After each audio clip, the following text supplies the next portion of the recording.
টাঙ্গাইল মাওনা হয়ে পদযাত্রাটির কিছু সংখ্যক নেতাকর্মী তারা গাজীপুরে পৌঁছেছেন এবং দুপুরের খাবারের বিরতিটুকু চলছে এবং এরপরেই কিন্তু শিববাড়ি মোড় থেকে গাজীপুরের ঠিক যে স্পটটিতে আমরা রয়েছি অর্থাৎ রাজবাড়ির এই মাঠের পাশের এই সড়কে করা যে অস্থায়ী মঞ্চটি পেছনে দেখতে পাচ্ছেন,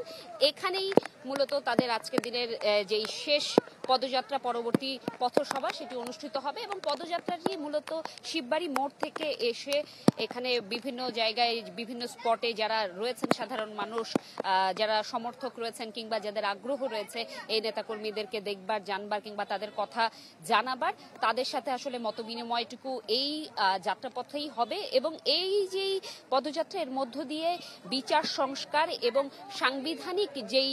ভাবনা রয়েছে অর্থাৎ সংবিধান পরিবর্তনের যেই ভাবনা রয়েছে এনসিপির, সেটি মূলত জনগণের দোরগোড়ায় পৌঁছে দিতে চাচ্ছে এই নতুন রাজনৈতিক দলটি এবং তারা এর মধ্য দিয়ে জনগণের ভাবনাটুকু আসলে দিতে চাচ্ছেন, জানতে চাচ্ছেন, বুঝতে চাচ্ছেন যে জনগণ কি ভাবছেন। কারণ আসছে ৩রা আগস্ট তারা পূর্বেই ঘোষণা দিয়েছিল, অর্থাৎ এই এনসিপি ঘোষণা দিয়েছিল যে শহীদ মিনারে তারা তাদের ২৪ দফা ইশতিহার ঘোষণা করবে। তাই ইশতিহারে আসলে কি ধরনের সংযোজন বিয়োজনের প্রয়োজন রয়েছে সেটিকেও আসলে তারা এই যে পদযাত্রা ৩০ দিনের আজকে ২৯তম দিন চলছে এর মধ্য দিয়ে তারা সাজিয়ে গুছিয়ে নেওয়ার এবং পরিকল্পিতভাবে এগিয়ে নেওয়ার একটি প্রত্যয় ব্যক্ত করেছেন এবং পুরো বাংলাদেশের মানুষকে আসলে একত্রিত করে ব্যক্তি স্বার্থ উপেক্ষা করে, রাজনৈতিক স্বার্থ উপেক্ষা করে জনগণের স্বার্থে এগিয়ে যাওয়ার প্রত্যয় ব্যক্ত করেছেন। এ ছিল আমার কাছে তমাল, এখান থেকে সর্বশেষ বিদায়। আপনাকে ধন্যবাদ।